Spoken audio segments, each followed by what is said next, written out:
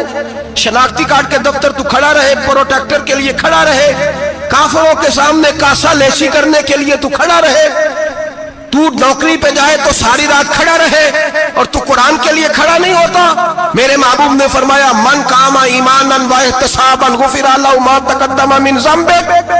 فرمایا جو رمضان المبارک میں اللہ کی رضا کے لیے گناہوں کی معافی کے ارادے سے قیام کرے گا، راتوں کو عبادت کرے گا، اللہ اس کے پچھلے سارے گناہ معاف فرما دے گا۔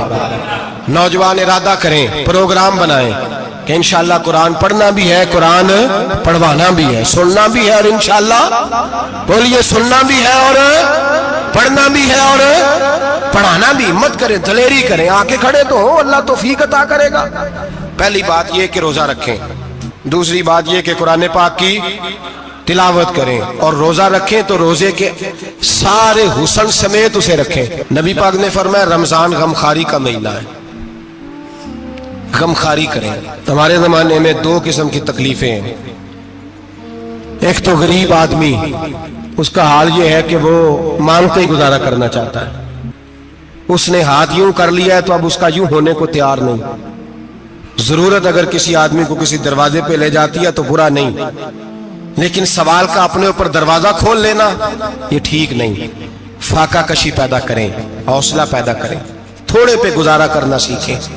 غریبوں کو بھی اجازت نہیں کہ وہ نکل کھڑے ہوں میدان میں مانگنے کے لیے۔ ٹولیاں نکلتی ہیں رمضان میں، جتھے نکلتے ہیں خیرات کٹھی کرنے والے۔ بچیں، میرے نبی پاک صلی اللہ علیہ وسلم نے فرمایا جس نے بغیر ضرورت کے سوال کیا، جب قیامت کے دن آئے گا تو اس کے چہرے کے اوپر گوشت نہیں ہوگا، صرف ڈھانچہ ہی ہوگا۔ اتنی بھیانک صورت میں آئے، بغیر اشد ضرورت کے سوال نہ کر، کبھی سوال نہ کر۔ اور امیروں سے گزارش ہے کہ رمضان ہمدردی کا مہینہ ہے، ہمدردی کریں تو سامنے والے کی عزت کا بھی خیال کریں۔ یہ بات درست ہے کہ غریب سیاڑا نہیں ہوتا، اس لیے کہ جس کی جیب میں پیسے نہیں ہوتے بھائی اسے عقل بھی نہیں ہوتی، جس کے گھر کار نہیں ہوتی اسے چلانے کا طریقہ، جس کے گھر اوون نہیں ہوتا اسے چلانے کا طریقہ بھی نہیں آتا، جس کے گھر میں چیزیں ہوتی ہیں اسے چلانا بھی آ جاتا ہے، جدے گھر دانے اودے کملے بھی اس کے سیانے ہو جاتے ہیں۔ تو چودھری صاحب، سیٹھ صاحب، نواب صاحب آٹا تقسیم کرتے ہیں، کھڑے ہو کے فوٹو کھچاتے ہیں، فیس بک پہ دیتے ہیں، اور ایک آٹے کا تھیلا اور 10 اخباروں میں فوٹو۔ اللہ سے ڈریں، رمضان ہمدردی کا مہینہ، ہمدردی کا۔ غریب کو دیں تو اس کی عزت کو رسوا نہ کریں۔ میرے نبی پاک علیہ السلام کے صحابی حضرت عبداللہ ابن عمر رضی اللہ تعالیٰ عنہ ڈھونڈ کے لاتے تھے مسکینوں کو، ڈھونڈ کے، اور جب لاتے تھے تو اپنے دسترخوان پر بٹھا کر اپنے ساتھ افطاری کرایا کرتے تھے۔ اور پھر فرمایا اللہ تعالیٰ نے لن تنالوا البر حتی تنفقوا مما تحبون، اللہ کے راستے میں وہ چیز دینی ہے جو تمہیں زیادہ پیاری ہو۔ کون سی چیز جو تمہیں؟ میں تھوڑا سا بے باک ہوں، بعض دوستوں کے ساتھ، سب کے ساتھ نہیں۔ ایک دوست مدرسے میں گھی دینے آئے ایک دفعہ، تو وہ والا گھی دے گئے جو سب سے سستا تھا۔ تو میں نے کہا مجھے دیانتداری سے بچائے، آپ یہی کھاتے ہیں گھر میں؟ کہنے لگے نہیں۔ تو میں نے کہا پھر ہم نے بچے مارنے کے لیے تو نہیں نہ رکھے ہوئے، کیا وہ والا گھی اللہ کے راستے میں پیاری چیز دے رہی ہے نا، اس لیے گلے گلے نوٹ لوگ مسجد کے گلے میں ڈال جاتے ہیں، پھٹے ہوئے ڈال جاتے ہیں، کہتے ہیں جوڑ لیں گے مولوی صاحب۔ اور خدا کے بندے پیاری چیز دینی تھی تو نے، اور تو نے اس کا ترجمہ الٹ کر لیا ہے۔ سمجھ لیں رمضان المبارک میں کسی غریب کی مدد کرنی ہے تو ساتھ اس کی عزت بھی کرنی ہے۔ نبی پاک علیہ السلام کے دروازے پر جب سے، یہ جملہ ایک ہے لیکن بڑا قیمتی ہے، صحابہ کہتے ہیں جب ہم دروازہ رسول پہ جاتے تھے خیرات بھی ملتی تھی اور عزت بھی ملتی تھی۔ خود بھیک دے خود ہی کہیں منگتے کا بھلا ہو، خیرات بھی ملتی تھی اور عزت بھی ملتی تھی۔ نبی پاک ساتھ عزت بھی دیتے تھے، مسکین کو غریب کو دیں اور خیر خائی کریں۔ جوتے بیچنے والے جوتوں کے ریٹ سستے کریں، کپڑا بیچنے والے کپڑے کا ریٹ، درزی صاحب بھی ریٹ سستا کریں، دکاندار بھی چیزوں کا ریٹ، حکیم صاحب پیسے کم لیں، ڈاکٹر پیسے کم کریں، حکومت نرخوں میں کمی کرے، اور یہ کام اجتماعی طور پہ کریں۔ میرے نبی پاک نے فرمایا رمضان غمخواری کا مہینہ ہے، اس میں غمخواری کرنی ہے، دوسرے کا خیال کریں، احسار کریں، قربانی کریں۔ یہاں ہر چیز کا ریٹ بڑھ جاتا ہے رمضان شریف میں، ہر آدمی کہتا ہے میرا سیزن آ گیا ہے، توجہ بڑھائیں، خیال کریں، غمخواری کا مہینہ ہے۔ اور پھر آپ لوگوں سے یہ بھی گزارش ہے کہ رمضان المبارک کا جب مہینہ آئے تو جس آدمی کے ساتھ نیکی کرنی ہے وقت پہ کریں۔ کسی غریب کو پیسے دینے ہیں، کپڑے دینے ہیں تو یکم رمضان کو دیں۔ میں اکثر دوستوں سے پوچھتا ہوں، میں کہتا ہوں قاری صاحب نو جوڑا کدو دیندے ہو؟ کہندے 27 والے دن۔ میں کہ مینوں لگ گئی سمجھ، تہاڈی سازش ہے کہ جڑے سوان کے پا نہ لوے۔ ایویں مولوی چودھری صاحب دے نال دے کپڑے پا لے تے کتے لکھیا ہے اینوں دینا ہے 27؟ تسی دسو 27 والے دن کو درزی سی کے دیندا ہے؟ انہوں 3 گنا بھی پیسے دئیے تو کہندے جڑے باقی نے انہاں دے نہیں بٹن پہ لگ دے میرے کولوں، کتھوں جوڑا سی کے؟ تو کس دن دیتے ہو قاری صاحب کو؟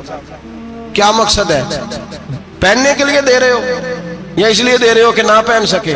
تو بھائی آپ جب کسی کو کوئی چیز دیں گے تو کب دیں گے؟ جب وہ استعمال کر سکے۔ غریب کو لوگ فطرانہ دینے جاتے ہیں عید سے ایک دن پہلے، تو کیا کرے گا اس کا؟ وہ نہ تو کپڑے خرید سکا نہ روٹی لا سکا، بلکہ میرے حضرت صاحب فرماتے ہیں رمضان سے پہلے دے دو، رمضان کی نیت کر کے رمضان سے 1-2 دن پہلے دے دو، اللہ رمضان جتنا ثواب ہی عطا فرمائے گا۔ رمضان سے پہلے دو جس کو کچھ ہے دن، قبل از وقت تیاری کرو۔ اور میرے قبلہ صاحب فرمایا کرتے اپنے کپڑے بعد میں، غریب کے بچوں کے کپڑے پہلے، اپنے گھر کی ضروریات بعد میں، غریبوں کی ضروریات، اس لیے کہ اللہ پاک نے ان کا رزق بھی ہمارے گھر بھیج دیا ہے۔ ہماری ڈیوٹی لگائی ہے کہ تم نے بانٹنا، بانٹنے والے بنو، اور یہ ذہن بنائے کہ پتہ نہیں کس کا حصہ تھا جو اللہ نے میرے گھر بھیجا، یہ ذہن بنا کے بانٹ۔ اور جس کو دینے جائیں، ہاں آپ کو اجازت ہے تھوڑا بہت پتہ کرنے کی، لیکن تھوڑا بہت تفتیش کرنے کی اجازت، بال کی کھال اتارنے کی اجازت۔ میں نے دیکھا ہے لوگ غریبوں کا انٹرویو لیتے ہیں، تیرا تو فلانا کمانے والا نہیں، تیرا تو فلاں بچہ، او بھائی بہت سارے غریب ایسے ہیں، بڑے ہیں جو کمانے کی کوشش کرتے ہیں لیکن ان کا سبب نہیں بنتا۔ ہاں ہے ایسے لوگ جو سعودی عرب چلے گئے ہیں، کہتے ہیں تیرا تو فلاں باہر نہیں گیا ہے، لیکن سارے سعودی عرب جانے والے بھی مال کمانے کی طاقت نہیں رکھتے، کئی وہاں بھی بیٹھ کے بیچارے قرضوں میں الجھے ہوئے ہیں، وہاں والوں کے ظلم کا شکار ہے، بہت ساری آزمائشوں میں تو تفتیش کرتا ہے۔ میرے امام شافعی کا ایک جملہ اگر آپ کو یاد رہ گیا تو بات بن جائے گی۔ امام شافعی رحمت اللہ، بلکہ حضرت غوث اعظم جیلانی کے پاس وہ بات آپ کو زیادہ فائدہ دے گی۔ حضرت غوث اعظم جیلانی کو ان کا ایک مرید سمجھانے لگ گیا، کہنے لگا حضرت جی آپ سب کو دیتے رہتے ہیں، ہر بندہ مستحق نہیں ہوتا، ذرا ٹٹول کے دیا کریں۔ تو غوث اعظم جیلانی فرمانے لگے بھائی مجھے تو لگتا ہے تو بھی ان چیزوں کا مستحق نہیں تھا جو اللہ نے تجھے عطا کر دی ہے۔ پہلے تو بتا تو مستحق تھا, تجھے اپنی حیثیت اوقات کا پتہ ہے جو اللہ نے تجھے دے دیا؟ طاقت تھی, کوالٹی تھی تیرے اندر, وہ صلاحیت تھی.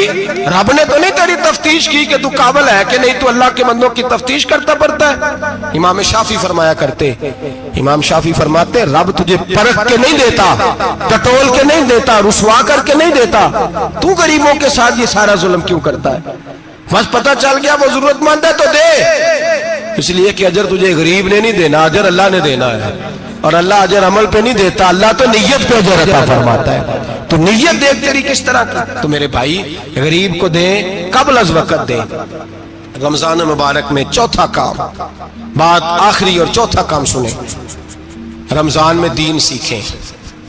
شیطان قید ہوتا ہے زیادہ سے زیادہ, اور جب آدمیوں کا پیٹ خالی ہوتا ہے نا تو ذہن جو ہوتا ہے نا وہ بھی اس کا فریش ہوتا ہے.